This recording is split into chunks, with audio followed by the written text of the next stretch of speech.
En aquellos días, la vida en nuestro pequeño pueblo transcurría al ritmo lento de las estaciones.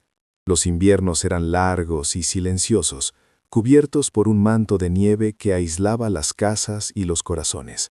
Los veranos, en cambio, eran una explosión de vida, un tiempo para trabajar la tierra y para que las historias, como las malas hierbas, crecieran y se extendieran de boca en boca. En el centro de una de esas historias, sin ella saberlo, se encontraba la joven María. No era una muchacha de belleza deslumbrante, de esas que detienen las conversaciones a su paso, pero poseía una luz especial en la mirada, una mezcla de inocencia y una tristeza antigua que parecía no corresponderle por edad. Su familia, antaño respetada, había caído en desgracia tras una serie de malas cosechas y una inversión desafortunada del patriarca. La pobreza, en lugares como el nuestro, no era solo la falta de pan, era una mancha en el honor, una sombra que te seguía a todas partes.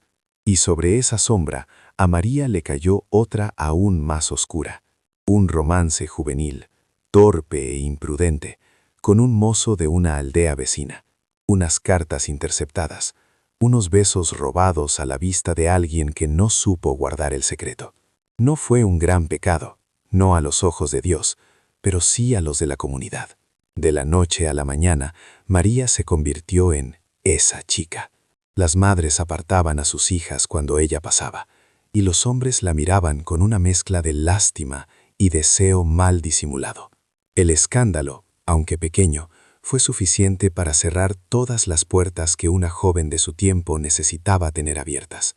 Su reputación quedó empañada, y con ella cualquier esperanza de un buen matrimonio, de una vida tranquila y honorable. Ella cargaba con esa cruz en silencio. Se volvió más reservada. Su sonrisa se hizo infrecuente, y sus ojos a menudo se perdían en el horizonte, buscando una escapatoria que parecía imposible. Ayudaba en casa, acudía a la iglesia con la cabeza gacha y evitaba las plazas en los días de mercado. Su vida se había convertido en una espera, aunque ni ella misma sabía muy bien qué esperaba. Fue entonces, en plena primavera, cuando el aire olía a tierra húmeda y a promesas, cuando apareció él. Se llamaba Ricardo. No era de por aquí, lo que ya de por sí era una novedad. Llegó para supervisar unas tierras que su familia había adquirido cerca del río, y su presencia fue como una piedra arrojada a un estanque en calma. Ricardo era todo lo que María podía soñar. Era apuesto, de modales finos y con una forma de hablar que endulzaba las palabras más sencillas. Y lo más importante, la miraba como si ella fuera la única persona en el mundo. La miraba sin juzgar, sin ver la mancha del escándalo, o al menos eso parecía. Su cortejo fue discreto, casi secreto. Pequeños encuentros al atardecer, junto al viejo puente de piedra, paseos por los senderos menos transitados, donde las ramas de los avellanos les ocultaban de miradas curiosas. Él le hablaba de la ciudad, de una vida diferente, lejos de los susurros y las sentencias de un pueblo pequeño. Para María, aquellas palabras eran como agua fresca para alguien sediento. Ricardo no solo le ofrecía su amor, le ofrecía una nueva vida. Le prometió matrimonio, una ceremonia íntima y una partida inmediata. Le dijo que empezarían de cero en un lugar donde nadie conocía su pasado, donde podría volver a ser simplemente María. Ella se aferró a esa promesa con la fuerza de quien se está ahogando. Era su redención, su billete de salida de esa prisión invisible que se había construido a su alrededor. Ignoró las pocas voces que intentaron advertirla. Su propia madre, con la intuición que solo da el amor, le expresó su recelo. ¿Por qué tanto secreto, hija? Un hombre honrado te presentaría ante todos con orgullo. Pero María no quería escuchar. El miedo a que todo se desvaneciera era más fuerte que la prudencia. Ricardo le había convencido de que el secretismo era necesario para evitar que el qué dirán arruinara sus planes, para protegerla a ella. Y ella, desesperada por ser protegida, le creyó sin dudar. La dinámica entre ellos era intensa, casi febril. Él era el salvador, ella la dama en apuros, una historia tan vieja como el tiempo, pero para ellos era única y trascendental. Sin embargo, con el paso de las semanas, Algunos detalles extraños comenzaron a aflorar, pequeñas grietas en la fachada perfecta de Ricardo. A veces su humor cambiaba bruscamente. Una pregunta inocente de María sobre su familia o su pasado en la ciudad podía ser recibida con una respuesta cortante, con un silencio tenso que enfriaba el aire. Se volvía posesivo, cuestionando con quién había hablado o por qué había tardado 5 minutos más en llegar a su cita.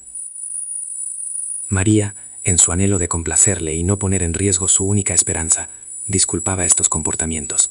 Lo atribuía al estrés de los preparativos, a la pasión de su amor. No quería ver las señales de alarma, porque verlas significaba admitir que su sueño podía ser una mentira. Hubo un incidente, una tarde, que debería haberle abierto los ojos. Un granjero local, un hombre mayor y respetado, se acercó a hablar con ella mientras volvía del pozo. Ricardo, que la observaba desde lejos, apareció de la nada. No dijo nada, pero la mirada que le dirigió al anciano fue tan fría, tan llena de una amenaza silenciosa, que el hombre se disculpó y se marchó a toda prisa. Esa noche, Ricardo le prohibió volver a hablar con nadie. Solo confía en mí, le dijo, y su voz no sonó protectora, sino controladora. El plan final se concretó en una de sus últimas citas secretas. Se encontrarían en el viejo granero rojo de la colina, a las afueras del pueblo. Era un lugar conocido por todos, un edificio imponente y solitario que se recortaba contra el cielo. Un lugar de referencia, pero lo suficientemente apartado para garantizar su privacidad. Ricardo le explicó que allí la esperaría con un pequeño carruaje. Llevaría consigo una maleta con sus pocas pertenencias, y desde allí partirían hacia la estación de tren de la siguiente ciudad. Se casarían por el camino.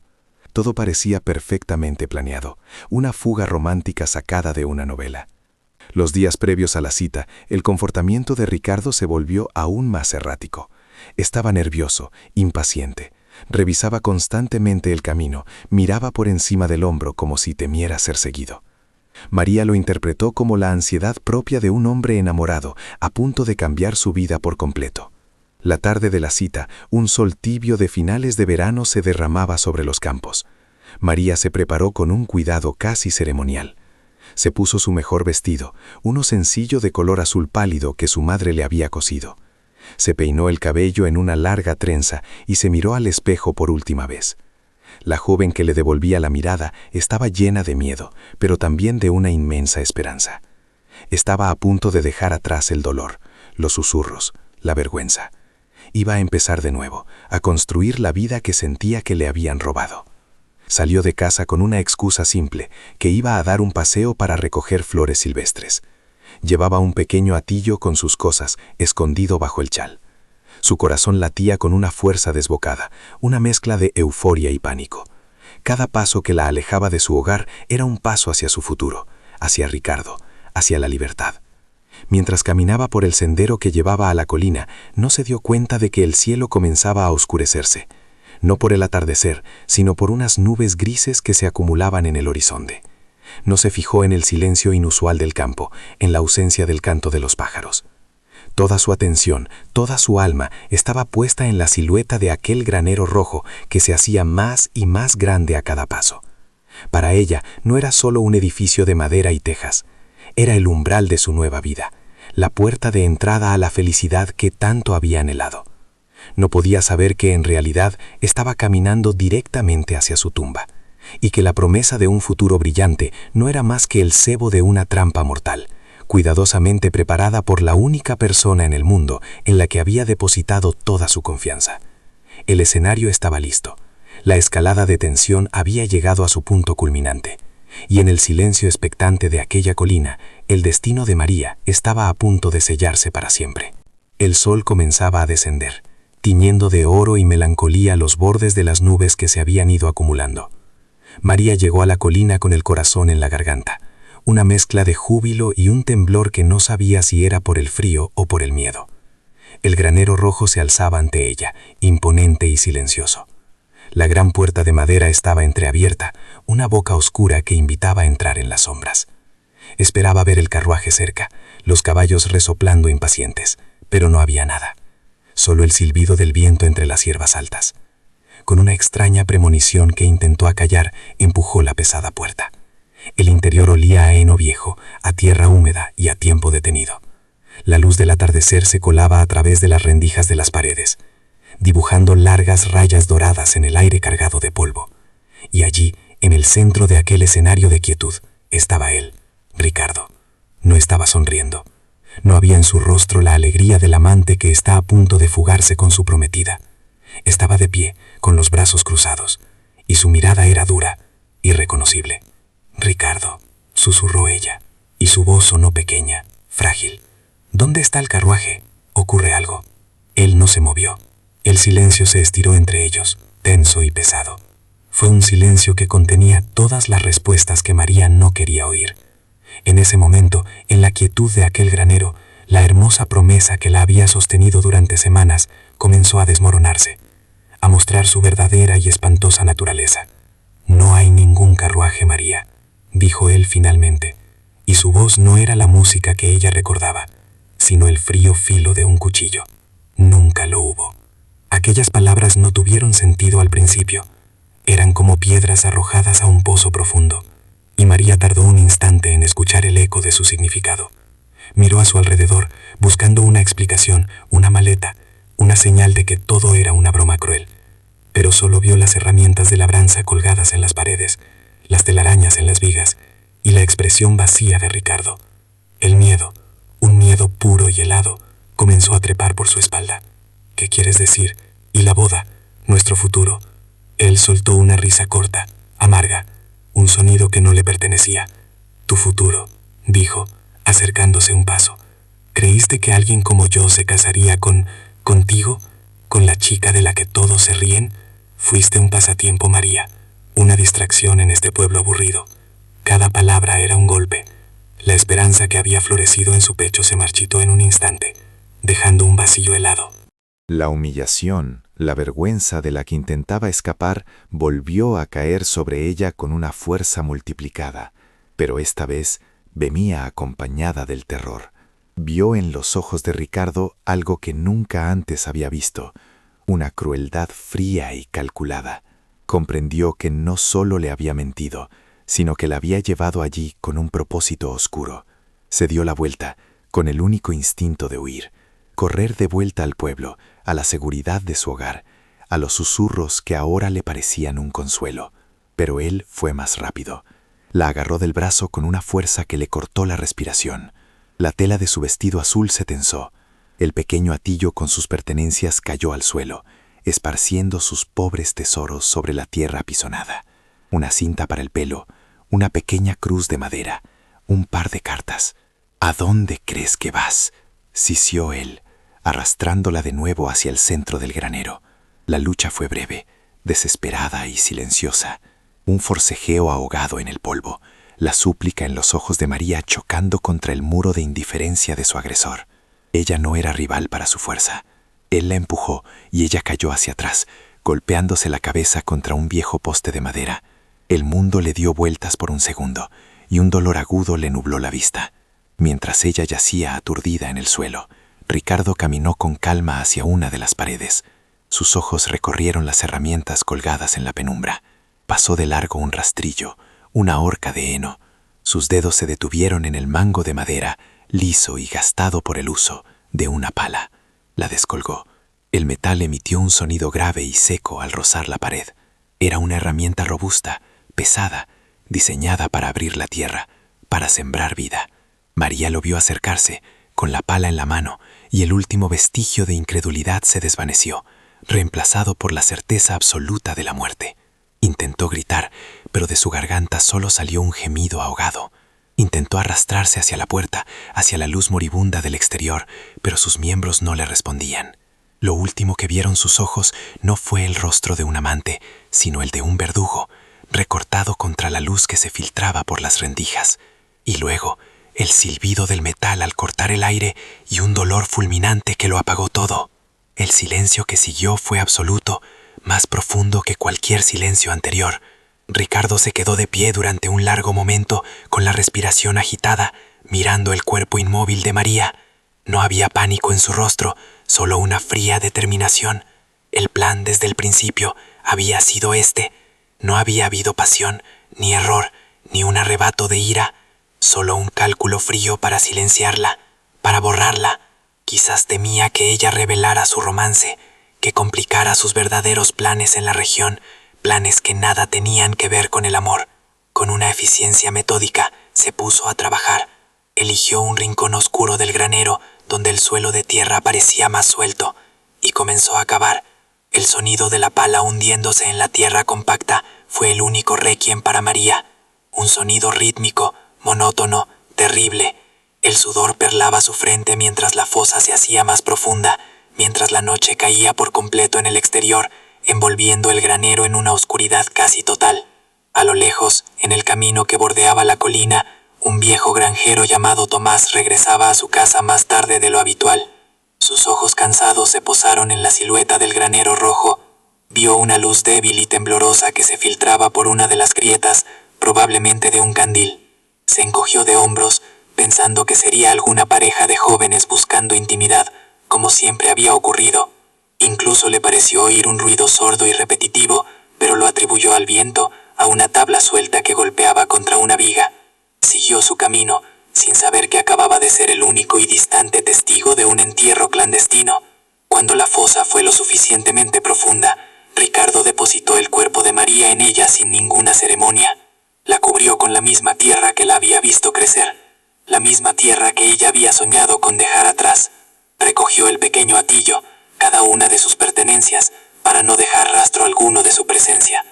Luego, apisonó la tierra con cuidado, la cubrió con una capa de heno viejo y esparció algo de polvo por encima, hasta que fue imposible distinguir que el suelo había sido removido. Salió del granero y cerró la pesada puerta, sellando el secreto en su interior. Se detuvo un instante, respirando el aire fresco de la noche. Miró hacia las luces barbadeantes del pueblo, donde una madre comenzaba a sentir como una angustia inexplicable le oprimía el pecho. Luego, se dio la vuelta y se alejó en la oscuridad, desapareciendo del paisaje como un fantasma, dejando atrás nada más que un silencio sepulcral y una tumba sin nombre, oculta a plena vista. El crimen perfecto acababa de ser cometido. La primera ausencia que se notó no fue de María, sino la de la normalidad. Aquella mañana, el sol se alzó como cualquier otro día, pero en la casa de su familia, el silencio era denso, pesado. Su cama estaba intacta, demasiado ordenada. Su madre la llamó para el desayuno, 1, 2 veces. La tercera vez, su voz se quebró con el primer hilo de pánico. El pequeño hatillo que guardaba bajo el chal la tarde anterior ya no estaba. La primera y más fácil conclusión se extendió por el pueblo como la niebla de la mañana. Se había fugado. Nosotros, los que la habíamos juzgado, asentimos con una sabiduría triste y barata. Era de esperar. Una chica con su reputación, un forastero con demasiadas promesas. La historia se escribía sola. El escándalo de su fuga eclipsó por completo el recuerdo de su anterior desliz. Ahora era la muchacha que había abandonado a su familia, que había huido en la oscuridad sin una palabra de despedida. Su padre, un hombre ya quebrado por la desgracia, se encerró en un mutismo de vergüenza. Su madre, sin embargo, se negaba a aceptarlo. «Mi hija no haría eso», repetía a quien quisiera escucharla. «Algo malo le ha pasado». Pero sus palabras se perdían en el viento de los prejuicios. El alguacil del pueblo, un hombre de buenas intenciones pero escasos recursos, hizo lo que pudo. Formuló preguntas, tomó notas en una libreta raída y visitó la posada donde se había alojado Ricardo. Por supuesto, el forastero también había desaparecido. Había pagado su cuenta la tarde anterior, diciendo que partía al alba por negocios urgentes en la ciudad. Nadie le había visto marchar. Su partida, tan limpia y silenciosa como su llegada, parecía confirmar la teoría de la fuga. El caso, para la autoridad local, estaba prácticamente cerrado antes de abrirse. 2 jóvenes enamorados que habían decidido buscar su fortuna en otro lugar. No era el primer caso, ni sería el último. Los días se convirtieron en semanas. La primavera dio paso a un verano largo y caluroso. La historia de María y Ricardo se convirtió en una anécdota, una de esas fábulas con moraleja que las madres contaban a sus hijas para advertirles sobre los peligros de un corazón imprudente. La vida del pueblo, con su ritmo implacable, siguió adelante. Se celebraron las fiestas de la cosecha, llegaron las primeras lluvias de otoño y la nieve volvió a cubrir los campos y los caminos. El granero rojo en la colina permanecía en silencio, guardando su secreto bajo un manto blanco. Solo una persona no permitió que el recuerdo de María se desvaneciera: su madre. Cada atardecer se la veía caminar por los senderos que su hija solía frecuentar, con la mirada perdida, llamando su nombre en un susurro que solo el viento parecía escuchar. La gente la miraba con una mezcla de compasión y fastidio. La pobre mujer, decían, había perdido el juicio por el dolor y la vergüenza. Pero ella no buscaba compasión, buscaba respuestas. Sentía en lo más profundo de sus huesos que la historia que todos contaban era una mentira. Pasó un año, un ciclo completo de estaciones. El recuerdo de María se había asentado en el pueblo como un polvo fino, una tristeza lejana que ya casi nadie removía.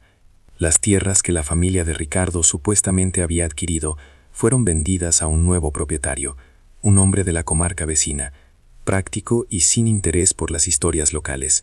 Su primera decisión fue reparar el viejo granero rojo de la colina, que amenazaba con venirse abajo. Quería reforzar la estructura y, lo más importante, cambiar el suelo de tierra por un entarimado de madera. Fue una mañana de finales de verano, casi un año exacto después de la desaparición de María, cuando un par de jornaleros comenzaron el trabajo. El aire dentro del granero era pesado, inmóvil. Empezaron a cavar para nivelar el terreno, sus palas hundiéndose en la tierra compacta con un sonido sordo. Al principio no notaron nada extraño, pero en un rincón más oscuro, donde la luz apenas llegaba, la pala de uno de ellos golpeó algo que no era piedra ni raíz, era blando, resistente. Intrigado, el hombre cavó con más cuidado a su alrededor. Un olor nauseabundo, dulce y terrible, comenzó a emanar de la tierra removida, un olor a descomposición que helaba la sangre. Apartó un último terrón de tierra, y lo que vio le hizo soltar la pala y retroceder con un grito ahogado. Un trozo de tela de un color azul pálido, manchado y descolorido, envolvía lo que inequívocamente eran los restos de un ser humano. La noticia cayó sobre el pueblo como un rayo en un día despejado. El alguacil acudió de inmediato, con el rostro pálido y la certeza de su propio fracaso pesándole en los hombros. La historia de la fuga romántica se hizo añicos, en un instante, reemplazada por una verdad mucho más monstruosa. Ya no se trataba de una muchacha descarriada, sino de una víctima. El murmullo de la culpa comenzó a recorrer las calles. Todos aquellos que habían juzgado, que habían susurrado, que habían condenado a María en su ausencia, ahora bajaban la mirada, avergonzados. Esta vez, el caso no quedó en manos del alguacil local. La gravedad del hallazgo atrajo la atención de las autoridades de la capital. Un juez de instrucción, don Mateo, fue enviado para dirigir la investigación. Era un hombre de mediana edad, de aspecto severo y ojos penetrantes que parecían ver más allá de las palabras. No le interesaban los chismes ni las reputaciones, le interesaban los hechos. La exhumación se llevó a cabo con una solemnidad sombría. El cuerpo, o lo que quedaba de él, fue extraído con un cuidado que contrastaba brutalmente con la violencia de su entierro. La madre de María estaba presente, sostenida por dos vecinas. Cuando vio el retal del vestido azul pálido, el mismo que ella había cosido con sus propias manos, un sollozo desgarrador rompió el silencio. No hacían falta más pruebas de identidad. Era su hija. La esperanza a la que se había aferrado durante un año entero murió en ese instante, dejando paso a la cruda certeza del asesinato. El médico que acompañaba al juez realizó un primer examen allí mismo. El veredicto fue rápido y escalofriante. El cráneo de la joven presentaba una fractura masiva en la parte posterior, causada por un golpe único, tremendo, con un objeto pesado y contundente. La causa de la muerte no dejaba lugar a dudas. Había sido asesinada a sangre fría. El juez paseó la mirada por las paredes del granero, deteniéndose en las herramientas que colgaban de ellas. Sus ojos se posaron en el hueco vacío, donde hasta hacía poco había descansado una pala.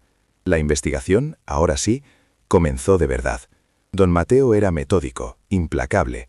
Reconstruyó las últimas semanas de vida de María, interrogando a todo el mundo. Las piezas del rompecabezas empezaron a encajar. Las voces que antes habían sido ignoradas, ahora eran escuchadas con atención. La propia madre de María relató sus recelos, las extrañas prohibiciones de Ricardo, su insistencia en el secreto. El testimonio más crucial fue el del viejo granjero, Tomás, el hombre que un año atrás Había visto una luz en el granero y había oído ruidos sordos. En su momento no le dio importancia. Ahora su recuerdo se convertía en la única ventana a la noche del crimen. Describió la luz de un candil y un sonido repetitivo, como alguien cavando, dijo, con la voz temblorosa. Su testimonio situaba a alguien en el granero, trabajando en la oscuridad, justo la noche en que María desapareció. El foco de la investigación se cerró por completo sobre la figura fantasmagórica de Ricardo. El juez envió pesquisas a la ciudad, tratando de rastrear su origen, su familia, cualquier cosa. Los resultados fueron desoladores y reveladores. No existía ningún Ricardo con esa descripción que hubiera heredado tierras en la región. El nombre era falso. Las cartas de crédito que había presentado en la posada eran falsificaciones. El hombre que había enamorado a María no era un caballero de buena familia, sino un impostor, un fantasma que había adoptado una identidad para cumplir sus oscuros propósitos. El móvil del crimen seguía siendo un misterio. ¿Por qué matarla? ¿Por qué no simplemente abandonarla, como todos habían creído? Don Mateo barajó varias hipótesis. Quizás María había descubierto su engaño y amenazó con exponerlo. O quizás, en su crueldad, el asesinato siempre fue parte del plan. Una forma de asegurarse de que no quedaran cabos sueltos, de que nadie pudiera seguir su rastro. Era un depredador que había elegido a la presa más vulnerable del rebaño. Una joven cuya reputación dañada garantizaría que su desaparición no levantara demasiadas sospechas. El caso del crimen del granero rojo, como lo bautizaron los periódicos de la capital que empezaron a llegar al pueblo, se convirtió en una sensación. La historia de la joven inocente, traicionada y asesinada, capturó la imaginación del público. María, que en vida había sido una paria, en la muerte se convirtió en una mártir. El pueblo, nuestro pueblo, tuvo que enfrentarse a su propia conciencia, al papel que todos habíamos jugado en su tragedia, aislarla y hacerla vulnerable al monstruo que le prometió la salvación. El juez de instrucción, con todas las pruebas sobre la mesa, emitió una orden de busca y captura contra el hombre conocido como Ricardo. Se distribuyeron retratos hablados, basados en las vagas descripciones de los que lo habían conocido. La investigación había dado forma y explicación al misterio. Sabíamos quién era la víctima, sabíamos cómo y dónde había muerto, y sabíamos a quién buscar. El fantasma tenía ahora un rostro, aunque no un nombre verdadero. La maquinaria de la justicia, lenta pero inexorable, se había puesto en marcha. La caza del asesino de María acababa de comenzar. La orden de busca y captura contra el hombre conocido como Ricardo se extendió como una mancha de tinta sobre un mapa. Pero buscar a un fantasma, a un hombre sin nombre verdadero y con un rostro descrito solo por la memoria asustada de un puñado de aldeanos, era como intentar atrapar el humo con las manos. Durante meses la investigación pareció estancarse en un silencio tan profundo como el de la tumba de María. Los informes llegaban de otras comarcas, avistamientos que resultaban ser falsas alarmas, pistas que se desvanecían en el aire. La maquinaria de la justicia, tan imponente en su arranque, parecía ahora girar en el vacío. La frustración crecía en el pueblo. El asesino de María seguía libre, quizás repitiendo su cruel engaño en otro lugar, con otra joven vulnerable. La historia, que había sido un escándalo local, ahora era una herida abierta, una afrenta que exigía reparación. El juez de instrucción, don Mateo, se negaba a archivar el caso. Sabía que un hombre así, tan metódico en su maldad, dejaría un rastro, por tenue que fuera. Solo había que saber dónde buscar. Y la respuesta, como suele ocurrir, no estaba en el futuro, sino en el pasado. El avance llegó desde un lugar inesperado, un pequeño pueblo a 2 jornadas de distancia, en la provincia vecina. Un alguacil de allí, leyendo uno de los boletines del caso que se habían distribuido, sintió un escalofrío de reconocimiento. La descripción del forastero, sus modales finos, su promesa de una vida nueva a una joven de reputación dudosa, todo coincidía con un incidente ocurrido en su jurisdicción casi un año antes de la llegada de Ricardo a nuestro. No hubo crimen, solo un corazón roto y una sospecha que nunca llegó a cuajarse en una denuncia formal. Era el hilo del que tirar. Don Mateo y sus hombres se desplazaron hasta allí, y la investigación cobró una nueva vida. Rastrearon la ruta que aquel hombre había seguido, conectando los puntos, hablando con posaderos, con mozos de cuadra, con cualquiera que pudiera recordar a un viajero con aquellos ojos fríos y aquella sonrisa fácil. Descubrieron un patrón. El hombre no dejaba rastro, pagaba en efectivo y usaba nombres diferentes, pero siempre se sentía atraído por el mismo tipo de presa, mujeres jóvenes, marcadas por algún pequeño escándalo, que anhelaban una vía de escape. No buscaba amor, buscaba víctimas cuya desaparición no causara un gran revuelo inmediato. Finalmente, en una ciudad portuaria, lo encontraron. Su verdadero nombre era Anselmo. No era un caballero, sino un estafador de poca monta, con un historial de fraudes y engaños. Fue arrestado en una pensión barata mientras estudiaba un mapa y probablemente elegía su próximo destino. No se resistió. Cuando los guardias entraron en su habitación, los miró con una calma gélida, como si los hubiera estado esperando. No había en él rastro de pánico, solo la leve molestia de quien ha sido interrumpido en su trabajo. El juicio de Anselmo fue el acontecimiento más grande que nuestro pequeño rincón del mundo había visto jamás. Se celebró en la capital de la provincia, pero cada día los periódicos llegaban al pueblo con crónicas detalladas que eran leídas en voz alta en la plaza. El acusado mantuvo su compostura durante todo el proceso. Negó ser el hombre conocido como Ricardo. Afirmó no haber estado nunca en nuestra comarca. Su abogado argumentó que todo era un caso de identidad equivocada, una casa de brujas basada en descripciones vagas. Pero las pruebas, una a una, construyeron una jaula ineludible a su alrededor. El posadero lo identificó sin dudar. El viejo granjero, Tomás, reconoció su silueta, su forma de andar. La joven del otro pueblo, a la que también había intentado engañar, ofreció un testimonio demoledor que demostraba su modus operandi. Y luego estaban las cartas.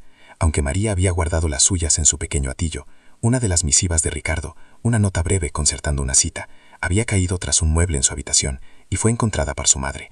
Un perito calígrafo comparó la letra con un diario encontrado entre las pertenencias de Anselmo. La coincidencia era inequívoca. El momento culminante del juicio llegó con la declaración de la madre de María.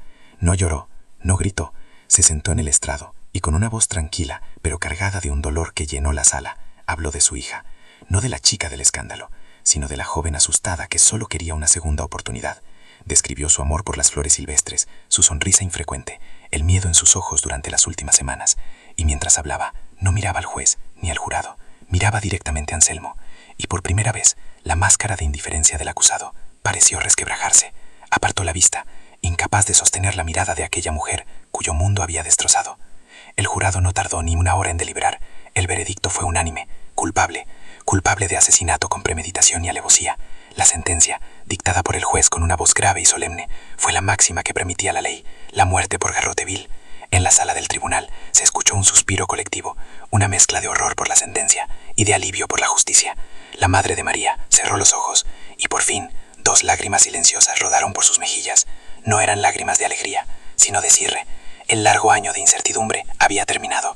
La ejecución de Anselmo, meses después, fue un asunto sombrío que se llevó a cabo tras los muros de la prisión.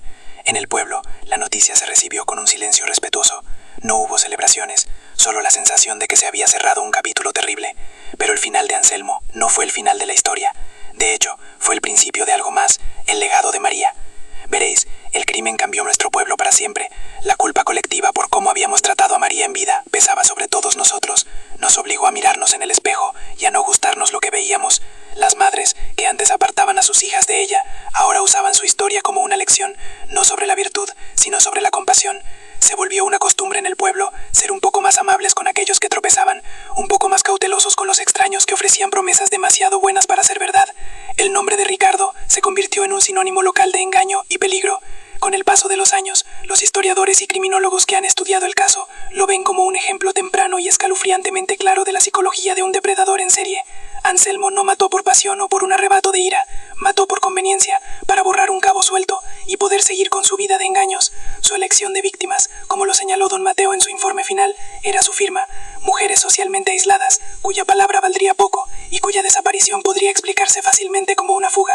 María no fue una amante despechada, fue una víctima seleccionada con una precisión depredadora. La historia de María se negó a morir. Primero, sobrevivió en la tradición oral, en baladas tristes que los ancianos cantaban en las noches de invierno. Luego, a principios del siglo siguiente, un maestro de escuela jubilado, fascinado por el caso, pasó años investigando en los archivos y escribió el primer relato completo: El lamento del granero rojo. Aquel libro rescató a María del folclore y le devolvió su humanidad, presentando los hechos con una claridad dolorosa. Mucho más tarde, ya en tiempos que recordamos mejor, la historia fue descubierta por el cine. Se hizo una película, un drama oscuro y atmosférico, que, si bien se tomó algunas libertades, capturó la esencia de la tragedia y la presentó a una nueva generación. La película reavivó el debate público sobre la violencia contra las mujeres y sobre cómo los prejuicios de una comunidad pueden crear el caldo de cultivo perfecto para que actúen los monstruos. Hoy, el caso de María simboliza muchas cosas. Es un recordatorio brutal de la vulnerabilidad de las mujeres, en una época en que su reputación lo era todo. Es una historia sobre la crueldad del juicio social y la facilidad con la que podemos condenar a alguien sin conocer su verdad. Pero también, y esto es lo más importante para nosotros, es un monumento al amor inquebrantable de una madre, a la intuición que le decía que algo andaba terriblemente mal, y que se negó a dejar que el recuerdo de su hija fuera enterrado bajo una mentira. El cuerpo de María ya no descansa en la tierra profanada del granero. Tras el juicio, fue exhumado y trasladado al cementerio del pueblo. Su tumba, durante mucho tiempo anónima, ahora tiene una sencilla lápida de piedra con su nombre y una sola frase: al final, encontró la paz. La gente del pueblo, y a veces incluso extraños que conocen la historia, todavía dejan flores silvestres sobre ella, las mismas que a ella le gustaba recoger. El granero rojo sigue en pie en la colina. Fue reparado, como quería su nuevo dueño, y durante décadas sirvió para almacenar grano y herramientas. Pero nadie que conociera la historia podía mirarlo sin sentir un escalofrío. Ahora está en desuso, su pintura roja descolorida por el sol y la lluvia. Se ha convertido a su manera en un monumento silencioso, no a la muerte, sino a la memoria. Porque la historia de María, al final, no es solo un cuento sobre un crimen terrible.